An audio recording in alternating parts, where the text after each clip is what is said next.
अस्सलामु अलैकुम वरहमतुल्लाहि वबरकातुह।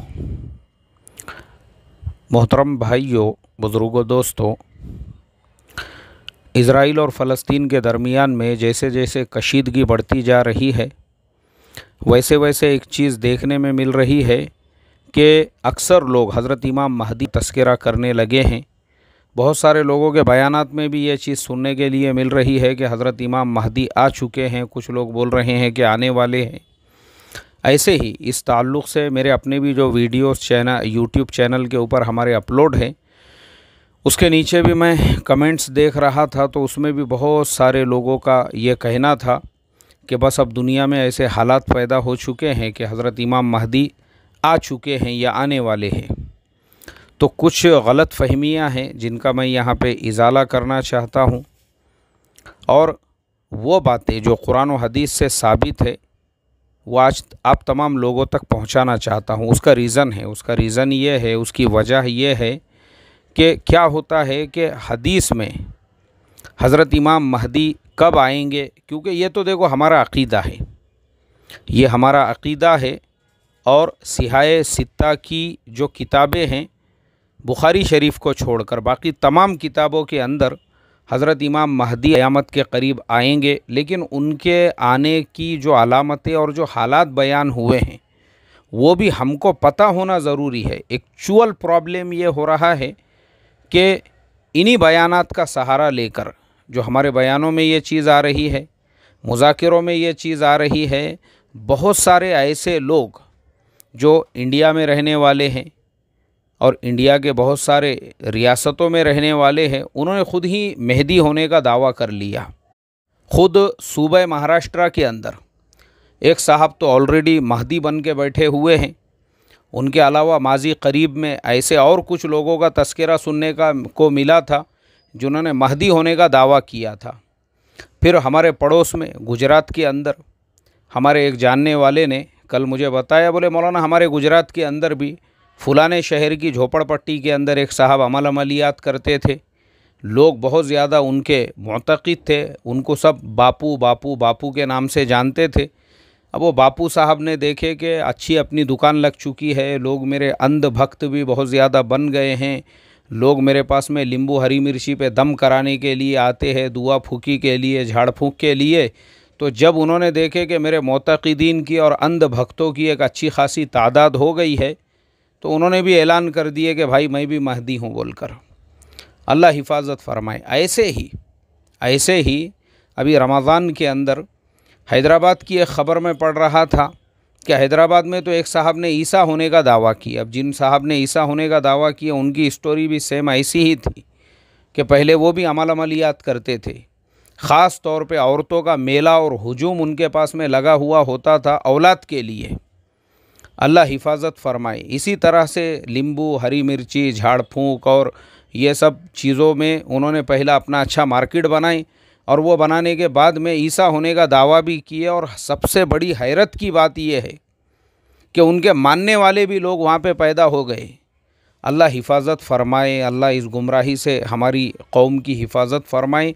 अल्लाह हम तमाम को दावत की मेहनत करने की तौफ़ीक़ अता फरमाए। असल में ये सब बातें हमारे मेहनत के कमी की वजह से भी है कि हमारी दावत नहीं पहुंची तो बातिल की दावत लोगों तक पहुंच गई और लोगों ने उसको कबूल किया। वो तो अच्छा हुआ, उस महल्ले के, उस बस्ती के जो नौजवान थे वो चौकन्ना थे, और उन्होंने फिर जो है वो जो झूठे ईसा साहब पैदा हो चुके थे उनके अगेंस्ट में एक्शन लिया, लोगों को जो है आगाह किया, और अल्हम्दुलिल्लाह अल्लाह ताला ने उस बस्ती के लोगों की हिफाजत की।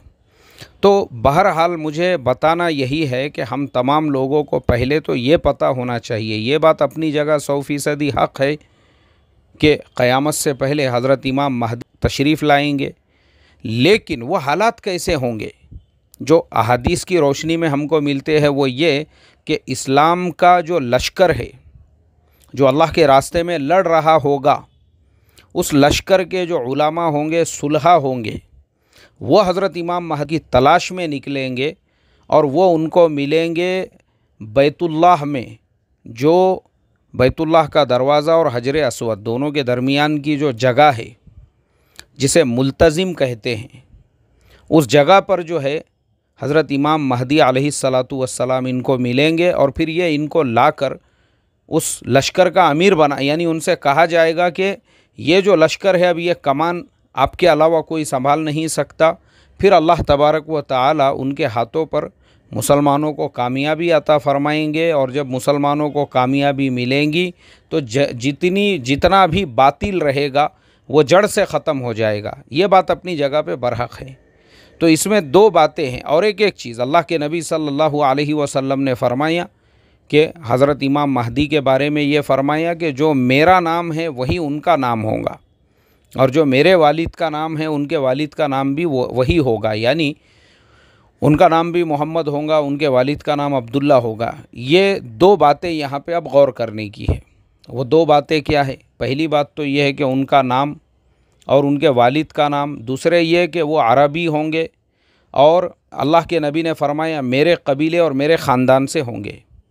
तीसरे वो यानी उनको तलाश किया जाएगा, वो ख़ुद पहले से दावा नहीं करेंगे कि मैं महदी हूँ, बल्कि लोग उनको तलाश करने के लिए निकलेंगे और उनको फिर पहचानेंगे इन अलामतों निशानियों की वजह से और उस जगह पे वो उनको मिलेंगे।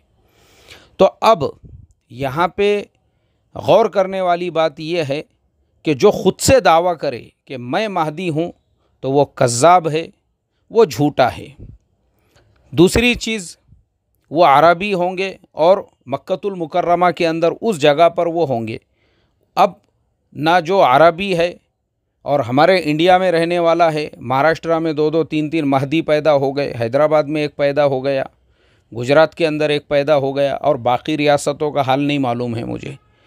तो अल्लाह हिफाजत फरमाए। ये जो गली गली में महदी पैदा हो रहे हैं वो सिर्फ़ और सिर्फ इन्हीं तमाम बातों का फ़ायदा उठाकर, और जो दावे कर रहे हैं महदी होने का, तो ये सब झूठे हैं और ये सब कज़्ज़ाब है। इसलिए कि जो ओरिजिनल होंगे वो ख़ुद अपने मुंह से दावा नहीं करेंगे, बल्कि लोग उनको तलाश करते हुए निकलेंगे। तो ये दो चीज़ों को हमने गौर करना चाहिए। अल्लाह तबारक व तआला ऐसे झूठों के फितनों से उम्मत मुस्लिमा की हिफाजत फरमाए। इसलिए मेरे मोहतरम दोस्तों, अब मैं यहाँ पे एक चीज़ और आप लोगों को बताना चाहूँगा कि क़यामत की वो सारी अलामतें और निशानियाँ जिसके बाद हज़रत इमाम महदी अलैहिस्सलातु वस्सलाम आएंगे वो अभी पूरी और मुकम्मल नहीं हुई है। इसलिए कि अभी कोरोना से भी जो लोगों की जानें जा रही है, या फ़लस्तीन और इज़राइल के बीच में जो कशमकश जारी है, इससे भी ख़तरनाक कशमकश और इससे भी बुरे हालात 1948 के अंदर 1968 में ऑलरेडी हो चुके हैं, जब सारे अरब मुल्कों ने मिलकर इज़राइल का मुकाबला किया था। वो इससे भी बुरे हालात थे। और रहा इंसानियत का मसला, तो इंसानियत के लिए फ़र्स्ट और सेकेंड वर्ल्ड वार का जो टाइम था वो दुनिया का सबसे ज़्यादा बदतरीन वक्त था। कि फ़र्स्ट वर्ल्ड वार के टाइम पे 17 मिलियन से लेकर तो तकरीबन 50 मिलियन, यानी 1,70,00,000 से लेकर तो 5 करोड़ तक लोगों की जानें गई। और उसके फ़ौरन बाद में जो स्पेनिश फ्लू फैला, उसकी वजह से 5 से 10 करोड़ लोगों की जानें गई, यानी 10 करोड़ और 5 करोड़ को मिलाए तो 15 करोड़ बंदागाने जो खुदा है वो फ़र्स्ट वर्ल्ड वार से मुतासिर हुए। और उनके अलावा जो माजूर होने वाले हैं उनकी कोई गिनती नहीं है, कितने करोड़ में वो लोग होंगे। और जो दरमियान का वक्त है फ़र्स्ट और सेकेंड वर्ल्ड वार के बीच का, वो दुनिया में सबसे बदतरीन वक्त उसको कहा जाता है, जब फाका कशी यानी 1932 की जो क्राइसिस थी, जो इकोनॉमिकल क्राइसिस यूरोप के अंदर, खाने को नहीं लोगों के पास, जो बीट होता है, शलगम होता है, 6-6 महीने तक लोग सिर्फ उसी को पानी में उबाल कर उसका सूप पीकर जो है गुज़र बसर करने पे मजबूर थे। बड़े बुरे हालात थे उस ज़माने के, यानी फ़र्स्ट और सेकंड के दरमियान। फिर जंग के हालात तो ख़त्म ही नहीं हुए, क्योंकि जर्मनी में जैसे ही हिटलर ने कमान संभाली, उसके बाद मुसोलिनी को अपने साथ लेकर उन्होंने एशिया के कई मुल्कों पर, अफ्रीका के कई मुल्कों पर, सूडान पे, मिस्र पे, इथोपिया पे उन लोगों ने अटैक किए, हमले किए। उसके अलावा यूरोप में अपने आजू बाजू के जो छोटे मोटे मुल्क थे, पोलैंड वगैरह, यहाँ तक के रशिया तक पहुँच गए थे हिटलर। जो आज रशिया के बड़े बड़े शहर है, लेनिनग्राड है, स्टालिनग्राड है, ये सब पे उन्होंने कब्ज़ा कर लिया था। तो बहरहाल वो जो दरमियान के भी 25-30 साल का जो वक्त गुज़रा है वो भी बहुत बुरे हालात का वक्त था। उन सारे हालात के अंदर भी दुनिया के अंदर बस इंसानियत की जाने गई है। तभी लोगों को ये लगता था कि क़यामत की अब निशानियाँ पूरी हो चुकी है, और उस ज़माने में भी बहुत सारे महदी जो है वो ऑलरेडी पैदा होके जा चुके हैं। इसलिए कि वो जो ज़माना था, मर्द तो बिल्कुल ख़त्म हो गए थे, औरतें ही औरतें बाकी रही थी। तो वो क़यामत की निशानियों में कि ये जो निशानी है कि एक एक मर्द 70-70 औरतों को संभालेगा, उस वक्त के हालात ऐसे ही थे, ऐसे हो चुके थे। उस वक्त के मर्द थे ही नहीं यूरोप के अंदर, बस औरतें ही औरतें बाकी रह गई थी। अल्लाह हिफाजत का मामला फ़रमाए। बहरहाल मेरे मोहतरम दोस्तों, तो जो अलामतें हैं क़यामत की वो अभी पूरी नहीं हुई है, वो अभी पूरी मुकम्मल नहीं हुई है। जो बैतुल मक़दिस को हज़रत इमाम महदी जो है वो बैतुल मक़दिस को फ़तेह करेंगे तीसरी मरतबा में, तो आज तो बैतुल मक़दिस ऑलरेडी जो है मुसलमानों के कब्ज़े में है। मस्जिद अक़सा में 5 वक्त की नमाज हो रही है, इसलिए कि 2 मरतबा तो वह फ़तेह हो चुका है। हज़रत उमर फ़ारूक रदी अल्लाह ताला अन्हु के ज़माने में बग़ैर जंग के ख़ुद यहूदियों ने एग्रीमेंट बनाकर उनके हवाले किया था, और वह आज भी कोहे तूर पर जहाँ हज़रत मूसा अलैहिस्सलातु वस्सलाम को नबूवत मिली थी, वहाँ पे इन लोगों का एक बहुत बड़ा इबादत खाना है। वहाँ पे सोने के फ्रेम के अंदर उन्होंने वो एग्रीमेंट का जो लेटर है वो लगा हुआ है उसके अंदर। दूसरी मर्तबा जो सुल्तान सलाहुद्दीन अय्यूबी जो मिस्र के गवर्नर थे, और उस ज़माने में सलीबियों से बहुत सारी जंगें उनकी हुई थी। उन्हीं में से एक जंग ये भी थी जिसमें अल्लाह ताला ने बैतुल मक़दिस को उनके हाथों पर फ़तेह कराया था, और मस्जिद अक़सा जो है दोबारा आबाद हुई। तो उसके बाद से अल्हम्दुलिल्लाह आज तक जो है ना, मस्जिद अक़सा आज भी मुसलमानों के कब्ज़े में है। ये चीज़ हमको पता होना चाहिए, मालूम होना चाहिए। मस्जिद अक़सा में आज भी नमाज होती है। जो इतने सारे हालात भी रमज़ानुल मुबारक में वहाँ पे कशीदगी के पैदा हुए, उसके बावजूद एक दिन की भी वहाँ पे तरावीह नहीं रुकी, एक वक्त की भी नमाज वहाँ पे नहीं रुकी, क्योंकि इज़राइल को अथॉरिटी और इसका कोई इजाज़त ही नहीं है उनको, वो इसमें कोई दखल ही नहीं दे सकते हैं मस्जिद अक़सा के मसले में। एक चीज़ हम लोग याद रखें। इसीलिए दूसरे दिन जब ईद की नमाज भी हुई, हज़ारों लोग, यानी वो पूरा जो इहाता है, पूरे के पूरे इहाते के अंदर उसके बाहर रोड तक, रास्तों तक, ईद की नमाज में तो लोग वहाँ पे हज़ारों की तादाद में जो है पहुँचते हैं। दूसरे दिन की तस्वीर पूरी दुनिया ने देखी। तो चूँकि बैतुल मक़दिस और जो मस्जिद अक़सा का हिस्सा है वह आज भी अल्हम्दुलिल्लाह मुसलमानों के कब्ज़े में है, वह आज भी आबाद है अल्हम्दुलिल्लाह अल्लाह के फ़ज़ल व करम से। अब तीसरी मरतबा हज़रत इमाम महदी जो आएंगे वो उसको फ़तेह करने के लिए आएंगे। अब वो हालात कब पैदा होंगे और वो कब आएंगे, तो इसका कोई टाइम ड्यूरेशन कोई फ़िक्स नहीं है, ये अल्लाह के इल्म में है। तो अब हमने क्या करना चाहिए? हमने ये करना चाहिए भाई, हमारी ज़िम्मेदारी क्या है? हमारी ज़िम्मेदारी है नमाज़ पढ़ना, अल्लाह के हुक्म, उसके नबी के तरीक़े को ज़िंदा करना, हमने वो करना चाहिए।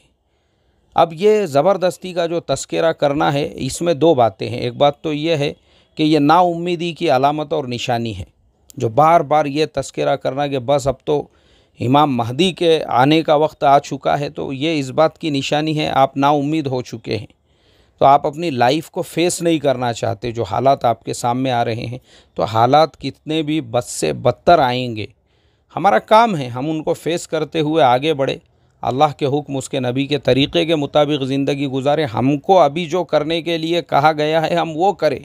ये ज़बरदस्ती का टेंशन लेकर बहसो मुबाहिसे चल रहे हैं और उसके ऊपर बयानात हो रहे हैं और लोग नाउम्मीद हो चुके हैं, ये नाउम्मीदी की अलामत और निशानी है। वो जब आने का है वो बिल्कुल आएंगे, ये हमारा अक़ीदा है, इसमें रत्ती बराबर का शक नहीं है। लेकिन अभी हमने वो काम करना चाहिए जिसका अल्लाह ने हमको हुक्म दिया है, और उसके नबी का जो तरीक़ा है और उसके नबी की जो सुन्नतें हैं, और बेजा इस मुज़ाकरे से हमने इज्तिनाब करना चाहिए, क्योंकि फिर इसका फ़ायदा उन झूठे और मक्कारों को हो रहा है जो ज़बरदस्ती के महदी होने का ऐलान कर रहे हैं। वो इससे फ़ायदा उठा रहे हैं और वो लोगों को गुमराह कर रहे हैं कि देखो हालात तो पूरे ऐसे पैदा हो चुके हैं। और हमारे बार बार ये मुज़ाकरा करने से लोगों का माइंडसेट भी वैसा ही बनता है, और फिर बाद में इस तरीक़े से कोई आदमी ऐलान करे तो लोगों को लगता है नहीं यार, अलामतें और निशानियां तो तकरीबन पूरी हो चुकी है, और फ़लाने हज़रत ने भी बयान में बोले थे और फ़लाने साहब ने भी बोले थे कि वो तो आ चुके होंगे। अल्लाह आफ़ियत का मुआमला फ़रमाए। मोहतरम दोस्तों, बस अल्लाह ताला से यही दुआ करूँगा, अल्लाह ताला इन फितनों के ज़माने में राह रास्त पर और हक़ के रास्ते पर हमको इस्तिक़ामत अता फ़रमाए, उसके हुक्म उसके नबी के तरीक़ों पर चलने वाला बनाए। और जो हमारा करने का काम है, दीन की मेहनत है, लोगों तक अल्लाह के दीन का पैगाम पहुँचाना है, अल्लाह उसकी हमको भी तौफ़ीक़ अता फ़रमाए। अस्सलामु अलैकुम व रहमतुल्लाहि व बरकातुहू।